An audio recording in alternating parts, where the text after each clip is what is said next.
All right. Welcome, everybody. Thank you very much for coming out. There is no better way to immerse yourself in the events of the 1760s and 70s to understand what people thought about all that was happening in those years than reading the period newspapers. Newspapers were often influential in shaping the events leading up to the revolution, and in that period we can see the growth of the idea of the free press. Boston actually has the oldest newspaper history of any town in North America. The first newspaper in America, published in Boston in 1690, called Public Occurrences, Both Foreign and Domestic. It was 4 pages long, except only 3 had any print on them. The first issue said it would be printed monthly or more often. It lasted 1 issue before the government shut it down.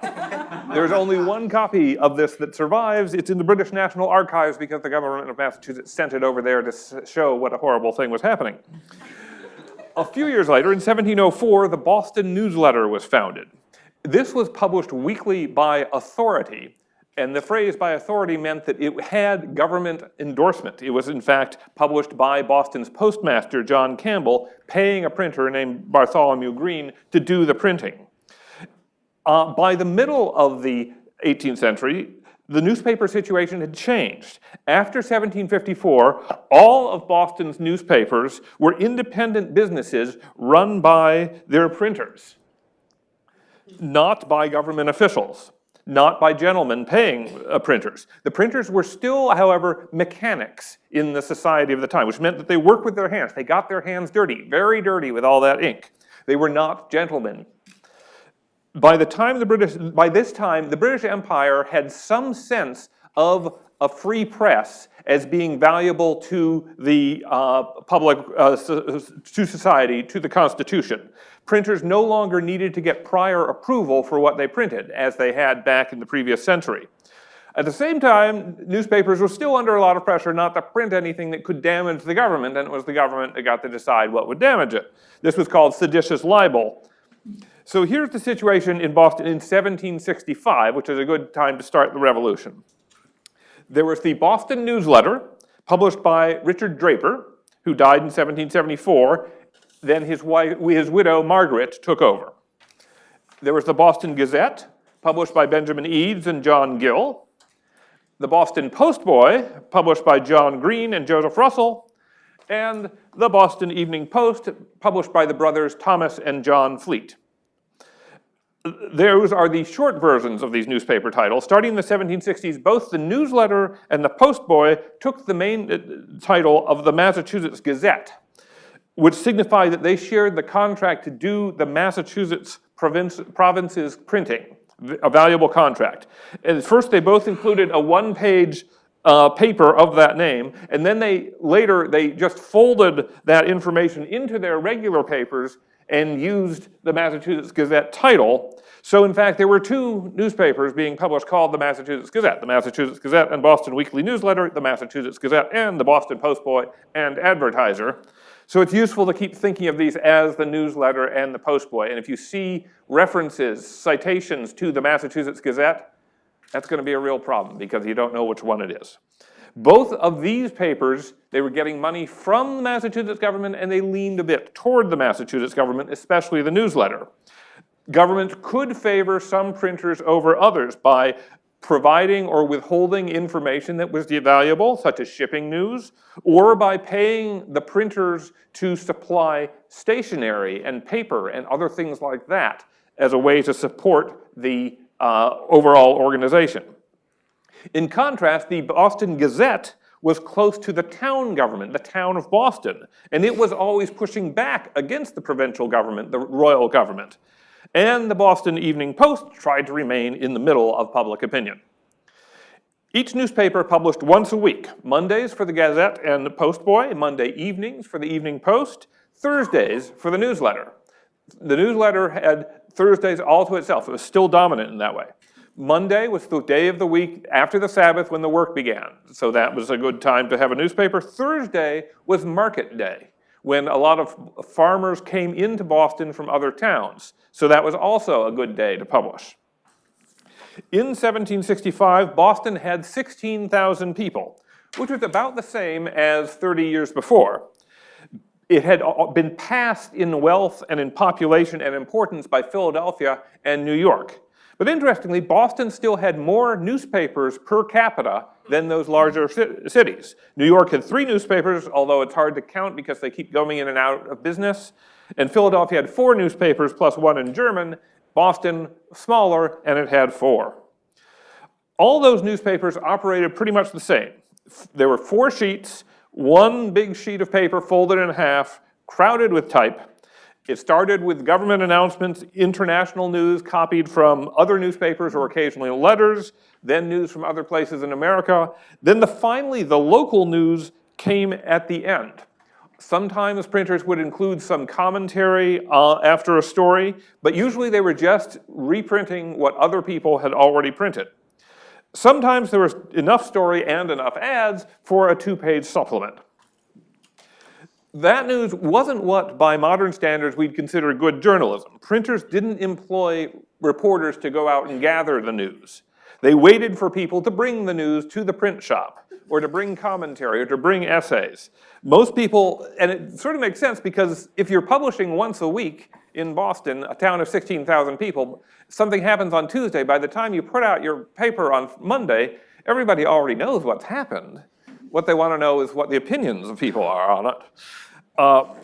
So printers really printed commentaries on local events.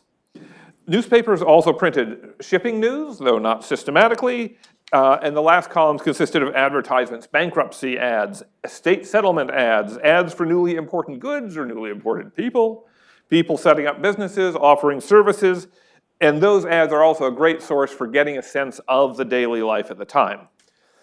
We know that newspaper printers had employees. They didn't do it all on their own. They often had boys as apprentices who were called printers' devils. At New Year's, those boys would go around town trying to collect tips from the people who subscribed to newspapers.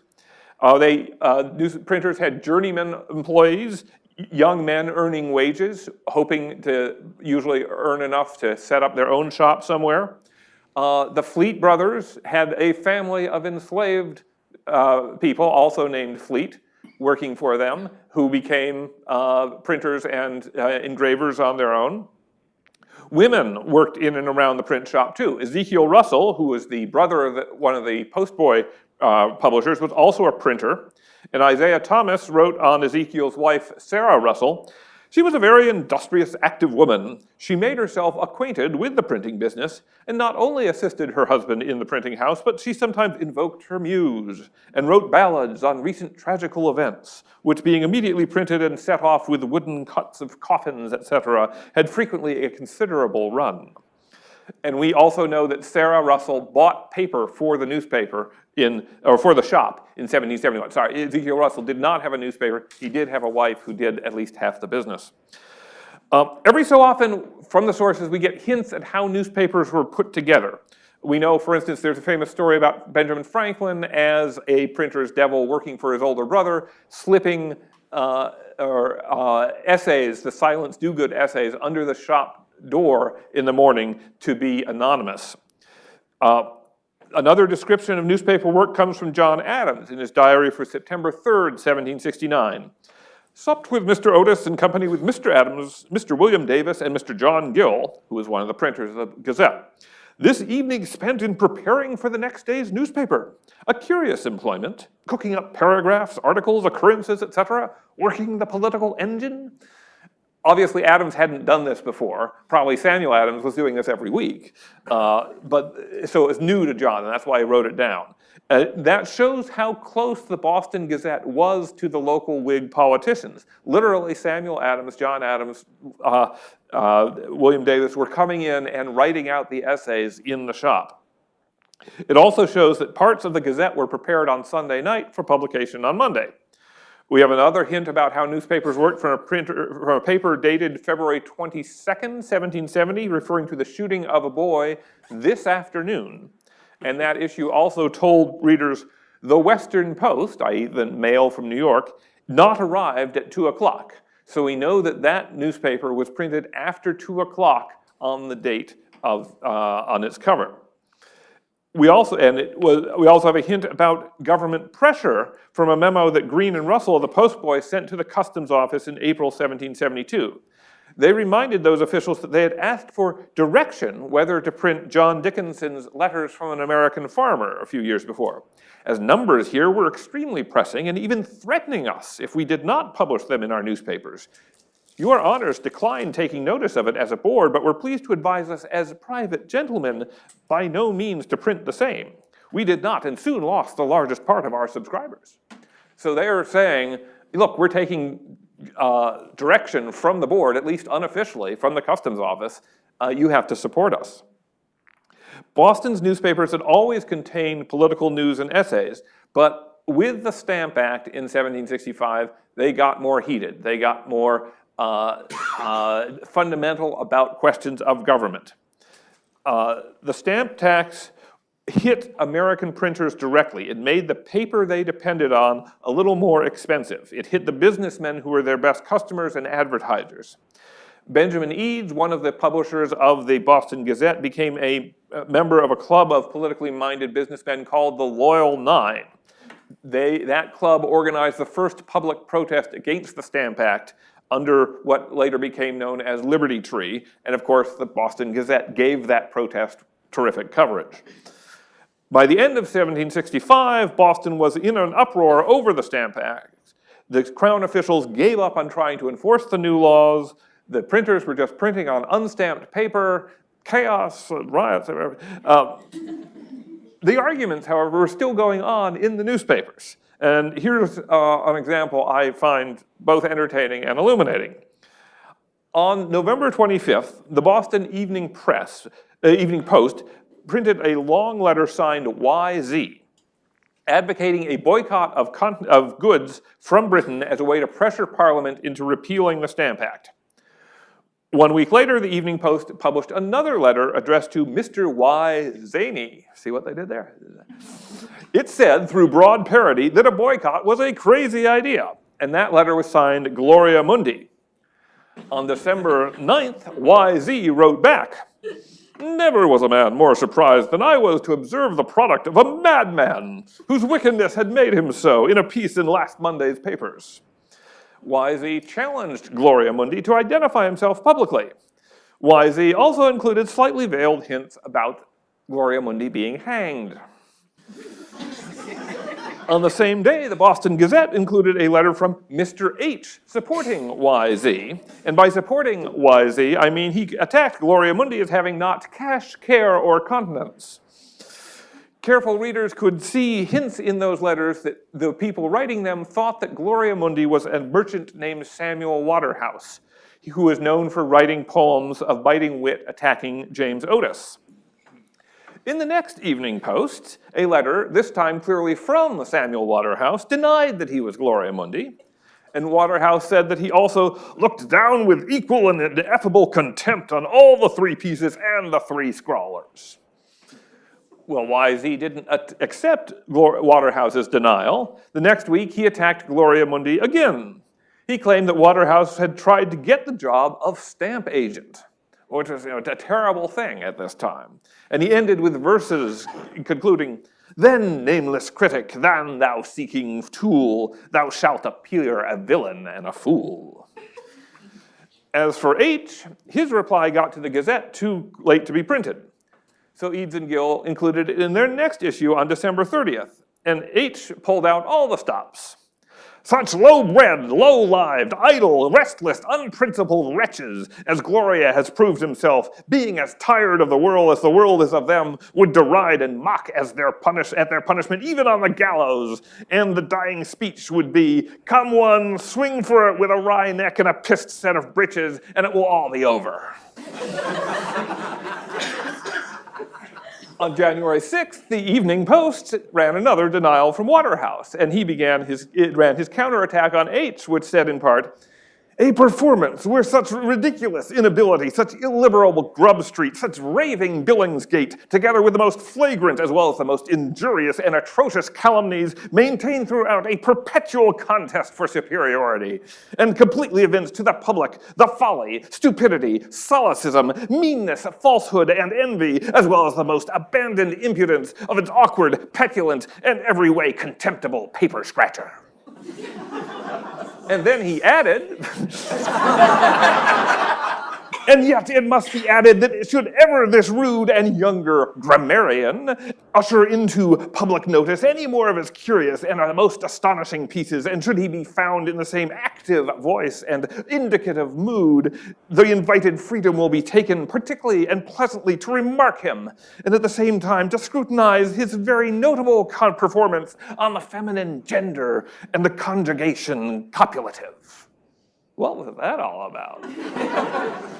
It was full of allusions that contemporaries would recognize. John Adams wrote in his diary, "Sam Waterhouse has made the most malicious, ungenerous attack upon James Lovell, the usher of the grammar school, and insinuated about feminine gender and conjunction copulative." The younger grammarian referred to James Lovell's job as an usher or assistant teacher under his father at the South Latin School, and the feminine gender and conjugation copulative referred to how Lovell had fathered an illegitimate child while he was a student at Harvard. On January 6th and 13th, Boston newspapers printed 5 letters on the controversy. All insisted that Gloria Mundi was Waterhouse and attacked him. One was an acrostic poem spelling out the name. Someone really worked at that. The Fleet brothers, printers of the Evening Post, finally wrote, "The printers hope that the above pieces will finish the controversy, as they are determined to insert no more papers on either side." And the next week, Eads and Gill at the Gazette followed suit. "The friend's letter to Sammy and one from his opponent are come to hand, but we hope they will excuse our not publishing them, especially as the other printers have dropped the affair, and we can see no benefit to accrue from anyone from continuing their publications." In February, the Boston Postboy, close to the government, printed documents of people testifying that Waterhouse had never asked to be the stamp agent at all, and that was the end of that controversy. Now, what does that dispute from 1765 running into 1766 tell us about the political essays in Boston's newspapers? Well, they look an awful lot like discussions on internet bulletin boards and social media. There are lots of people are using pseudonyms, occasionally assuming false identities or sock puppets. They accuse each other of being sock puppets. They try to dox each other. The political disagreement can quickly shift into personal invective. Sometimes, and eventually it got so bad that the moderators, which in this case were the printers, called a halt to the whole thing. It's also interesting, we always talk about how online, everything works so quickly, that's why you get so angry at each other. You don't see the other person, so you don't realize the other person is a real person, that's why you can be so angry. These are all coming, you have a whole week in between each exchange. You can really think over things if you wanted. You're living in a town of 16,000 people, you run into the other guy on the street probably, and yet you're still getting just as angry and just as vituperative. Fortunately, new ministers took office in London, and Parliament repealed the Stamp Act in 1766. In Boston, there was much rejoicing. Even the Postboy, which supported the royal government, ran an anti-stamp message on its masthead. And then in 1767, there was another change in government and a new set of taxes from the new Chancellor of the Exchequer, Charles Townshend. And at the end of the year, a new immigrant to Boston set up a new newspaper that shook up the whole business. John Mean came from Scotland. So right away, locals thought that was suspicious. A newcomer, not English. Mean's partner in town was John Fleming, who was from a small Christian sect called the Sandemanians. Also suspicious. They launched the Boston Chronicle in December 1767, and they were publishing twice a week instead of once. They had good typography, it was a little easier to read. Mean proclaimed that he was open to political essays of all sorts. Many printers made that claim. Mean showed that he meant it by printing an essay from London, a London newspaper, which was an attack on William Pitt. Well, Pitt was a hero to American Whigs, so the Boston Gazette published an anonymous essay refuting that attack. Could the sons of America be ingrateful or countenance the greatest falsities raised only to prejudice their best friends and benefactors? God forbid, let that dishonor stain with blackest infamy the Jacobite party. The Jacobites were the supporters of the Stuart Pretenders, mostly Scottish. So calling someone, especially a Scotsman like John Mean, a Jacobite in the 1700s was more or less like calling someone a communist in the 1950s. That article made Mean so enraged that he went to the Eads and Guild shop and demanding to know who had written it. Eads chided Mean for asking a fellow printer to reveal such a thing. The next day, Mean met Gill, the other partner. Gill wouldn't tell him either, so Mean hit Gill over the head with a walking stick. Gill sued Mean for assault, using James Otis as his main attorney. Mean actually suspected that James Otis was the man who had written the essay attacking him. But the jury awarded Gill a judgment of £75 plus costs.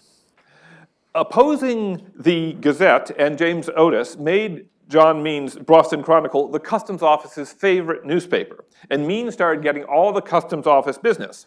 That was the office in charge of collecting the Townshend duties, so they also, in 1768, convinced the London government to station troops in Boston to protect them while they worked. Otis and Samuel Adams and the Whig newspapers responded by promoting a non-importation agreement, or an agreement to boycott goods from Britain.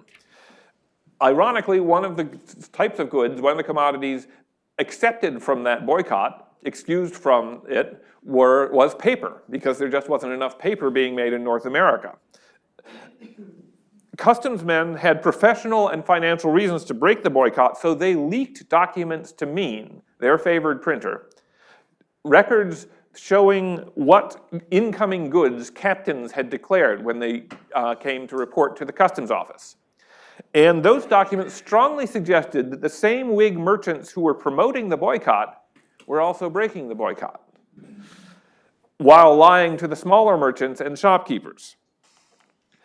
And week after week, the Boston Chronicle published these documents. Mean wrote these sarcastic, nasty essays lampooning the merchants' excuses and complaints. For instance, he called John Hancock Johnny Dupe, Esquire. And things finally came to a head at the end of October 1769. A group of merchants met Mean and Fleming on the street. They exchanged words, they exchanged insults. Mean felt threatened, he pulled out a pair of pistols. A tailor who commanded the Boston Militia Regiment picked up a shovel and swung it at Mean's back. It came close enough to actually slice the coat. Mean fired one of his pistols, fortunately not hitting anyone, and he got away and went into hiding, probably in one of the British Army barracks. That night, a mob attacked a sailor for the Customs Service. This was the first tarring and feathering in Boston. A few days later, Boston celebrated Pope Night, or the 5th of November. Now, this was the 6th of November that year, because the 5th fell on a Sunday, and you didn't want to have your riot on a Sunday. But there would be gangs of youth parading with giant effigies of the devil, the Pope, and the political enemies of the day. And that year, the biggest political enemy was John Mean. One of the Pope Night wagons carried an acrostic poem that concluded, "Mean is the man, mean is his name. Enough he's spread his hellish fame. Infernal furies hurl his soul 9 million times from pole to pole." So Mean had been driven into hiding. He was public enemy number one. His partner Fleming kept the Boston Chronicle going into 1770. And then, just by coincidence, John Hancock received a letter from a London bookselling firm. And those businessmen had been trying to get Mean to pay for books that he'd stocked in his bookstore when he first came to Boston, and they had lost patience. They gave Hancock the power of attorney to sue Mean in Massachusetts courts. So Hancock, Johnny Dupe, Esquire, very happily had the sheriff seize all of Mean's property, his printing equipment, his books, and other things, and the Boston Chronicle went out of business in June 1770. The printers of the Boston Postboy then wrote to the customs office asking for all the good services, asking that they could be reappointed as printers and stationers for the king's service now that the Chronicle was going on. Also in 1770, an ambitious young printer came to Boston. This is him as an ambitious old printer, but back in 1770 he was an ambitious young printer named Isaiah Thomas. And actually he had returned to Boston. He had grown up in the town as a poor fatherless child. With his mother's permission, the overseers of the poor had apprenticed him to a job printer named Zechariah Fowle when he was 6. And just as Benjamin Franklin had done decades earlier, Thomas decided that he had learned all he needed to know at the age of 16 or so, and he left before his apprenticeship was up. He spent time in Halifax, he spent time in New Hampshire and the Caribbean. He came back in 1770 with his new wife and his child, and he went to Zechariah Fowle, the printer he'd run out on, and suggested that what Boston needed was a new newspaper. In July, Fowle and Thomas announced that this small paper, under the name the Massachusetts Spy, is calculated on an entire new plan. If it meets with favorable reception, it will be regularly published 3 times every week, viz. Tuesdays, Thursdays, and Saturdays. Thomas later wrote that they hoped to obtain subscriptions from mechanics, meaning the workshop owners, not just merchants and gentlemen. Originally, the Spy was also smaller than the other 2 newspapers, only 2 pages. They hoped to include the news of the shipping that was very important, but Draper at the Boston Newsletter refused to share that information, and the first version of the Massachusetts Spy failed. Fowle bowed out. Thomas, however, carried on. In 1771, he restarted the newspaper as a weekly, a 4-page weekly published on Thursdays, so he was following the regular model of the other Boston newspapers, 4 pages, big, but he was going up directly against the Boston Newsletter on Thursdays. That, once again, gave Boston 5 weekly newspapers. Thomas eventually set himself up on inside what's now the Union Oyster House on the top floor. Thomas also took on a partner named Joseph Greenleaf. Now, Greenleaf was an interesting fellow. He was a 51-year-old justice of the peace from Abington. He was brother-in-law to Robert Treat Paine, the leading Massachusetts lawyer. Greenleaf was a country gentleman. He was a justice of the peace. He was well established in his small country town. He was a big fish in that small pond. But he decided to give up that genteel life, move into Boston, and become a printer. Now, he wasn't actually laying out type and moving the machines and so on. He was what we would now call a publisher. He was putting up the money and deciding what should go in, but the society at the time didn't really have a concept or a word for a publisher. They thought he was becoming a printer. He was going down in society from gentleman to mechanic. And almost immediately he got into trouble with the government. Which brings me to another aspect of the newspaper wars, attempts by the royal authorities to prosecute printers for sedition. Back in 1768, the Boston Gazette printed a letter titled, "A True Patriot," and it concluded, "We never can treat good and patriotic rulers with too great reverence, but it is certain that men totally abandoned to wickedness can never merit our regard, be their stations ever so high. If such men are by God appointed, the devil may be the Lord's anointed." And that, we know the author of that letter was Dr. Joseph Warren, and he was talking about the royal governor, Francis Bernard. Governor Bernard was already complaining about the Boston press, asking London whether it was he should prosecute the newspaper printers. His counsel agreed with him that this statement in the paper, in the Gazette, was libelous, but the House of Representatives disagreed, so the council refused to proceed. Bernard turned to the court system. Lieutenant Governor Thomas Hutchinson, who was also Chief Justice, told the grand jury that the law justified indicting the printer and the writer. The grand jury refused to return an indictment.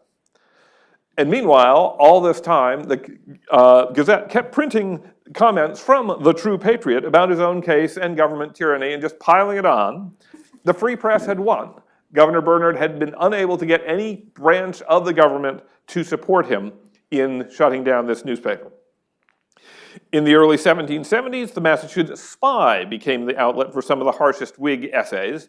In one essay signed Mucius Scaevola, a Latin Roman name, denounced the new governor, Thomas Hutchinson, as an usurper who should be punished as such. The governor called Joseph Greenleaf, the publisher, who had probably written that letter, and Isaiah Thomas before the council, but they defied him. The governor ordered his attorney general to prosecute Isaiah Thomas for printing. Once again, the grand jury of citizens refused to indict. Once again, the royal authorities were stymied. All they could do was strip Joseph Greenleaf of his post as Justice of the Peace out in Abington, and since he didn't live in Abington anymore, that really didn't matter. In 1772, the governor tried to get another indictment after a new essay, and Thomas responded by reprinting an even bolder attack on royal authority that had run in the Middlesex Journal in England. So he was able to say, look, the British government itself allows this essay, and you're going to try to stop me? James Otis came into the spy office and read the piece, and even Otis thought its legality was touch and go, by God. But he agreed to defend Thomas if Thomas were indicted. But again, a grand jury of Boston citizens refused to indict. The people, the local citizens, were behind the free press. The situation changed, however, when British Army troops came back to Boston in 1774. Because now there was another source of authority and of force. In September, Patriot newspapers printed the text of a letter supposedly thrown into both camps, the army camps, one night.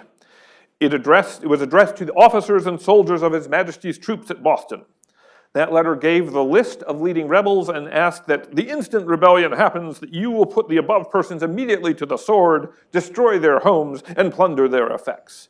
And the letter ended, don't forget those trumpeters of sedition, the printers, Eads and Gill and Thomas. Now, maybe that letter was just propaganda or provocation, but Eads and Gill and Thomas were naturally alarmed. Furthermore, in February 1775, His Majesty's 47th Regiment caught a young farmer. Soldiers said he had tried to entice them into selling their guns. They covered him with tar and feathers and paraded him around town with the regiment's fife and drums in the lead of the parade. And they made special stops outside the Eads and Gill print shop and the Thomas's print shop. So there was a definite warning there for the printers. 2 months later, in April 1775, Thomas dismantled his press and slipped out of town quietly. Patriots in Worcester had assured him that he could set up his business there. This was just before the 19th when the Revolutionary War began, and just after that date, Benjamin Eads slipped out of town the same way. Eads restarted the Boston Gazette outside of Boston in Watertown. After the Battle of Bunker Hill in June, Eads' teenage son, Peter, and John Gill, his partner, were both arrested. And they spent weeks in jail on suspicion of treason before being released. During the siege of Boston, the fleet shut down the Boston Evening Post right after the war started. They had always wanted to be in the political middle. Now there was no political middle, there was a war. Mills and Hicks, the new owners of the Boston Post-Boy, tried printing for a few more issues, but they gave up. They didn't have enough paper, they didn't have enough business. That left only one newspaper inside Boston, the oldest, the Boston Newsletter. The widow, Margaret Draper, had hired a young Boston journeyman named John Howe to run the presses. They struggled against paper shortages, ink shortages, a lack of news. It's kind of hard to get news when you're in a besieged town. Finally, in March 1776, Mrs. Draper and young Howe, along with Mills and Hicks of the Postboy and the other Loyalist printers, evacuated Boston with the British military. The end of the Boston Newsletter meant the end of the first period of Boston newspapers. New papers had sprung up outside of Boston during the siege, and afterwards those printers moved in. Eads and Gill dissolved their partnership and they published separately. Isaiah Thomas, he was out in Worcester to stay, he struggled, he eventually thrived, became a very successful book publisher. As long as the war lasted, Boston's remaining printers united in supporting the American cause. The Revolution itself, the Revolutionary War, put an end to Boston's newspaper wars. But then, in the early Republic, there were new political divides, and each faction had its own newspaper, and there was a whole new set of newspaper wars for another talk. Thank you.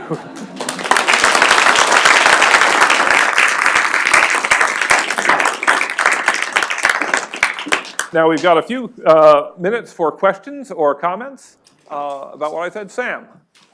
John, you have really brought out the richness of the newspapers, both as a source of amusement, but also a primary source for serious scholars from this time frame to use to bridge both worlds. My question is, now that so many things are digitized, America's historic newspapers, you can see the full text of these newspapers, you can search on them.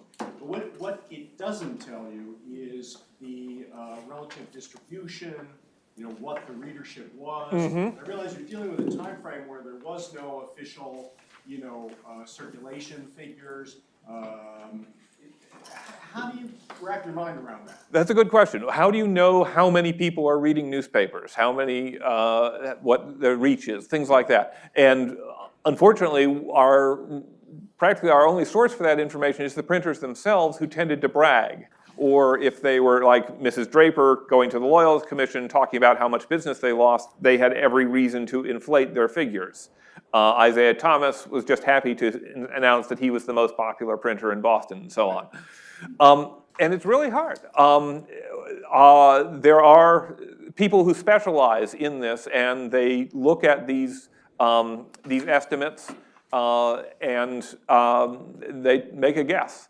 We know that the newspapers, all these newspapers would supply copies to taverns in different towns. They would send copies to other printers outside of Boston. So they did their best to spread the word.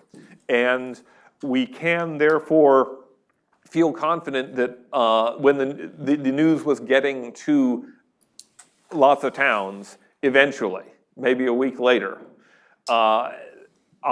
we can see mentions when there's a literate person writing about the news. But those people are the exceptions within the society because they've been saving their letters. So it is really hard. Another issue is we can find some subscription costs mentioned in newspapers. We can find some advertising costs mentioned, but we don't really know whether the printers were sticking to those costs or whether they were making deals with their favored customers, things like that. It's just a big guess a lot of the ways. As I say, there are experts in this field. There's a new book coming out from Professor Joe Edelman of Framingham State in just a couple of months, I think. He was showing the cover on Twitter about the printing business in pre-revolutionary America, and I'm looking forward to that. Any other questions? Yeah. It's my perception that literacy was pretty deep in the New England states, that even down in the lower economic classes, literacy was still pretty prevalent. Is that an accurate perception? Yes, I believe. Because we have documents.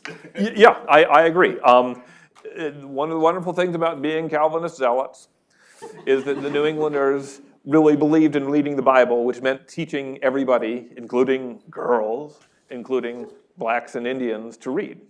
And so probably New England had the highest literacy rate of any part of the British Empire. And it's hard to know exactly, but looking at the number of people who could sign their names or wrote documents, however badly, because there's some really badly spelled documents out there, nevertheless, people had the basics of literacy pretty much down through society. Yes, sir.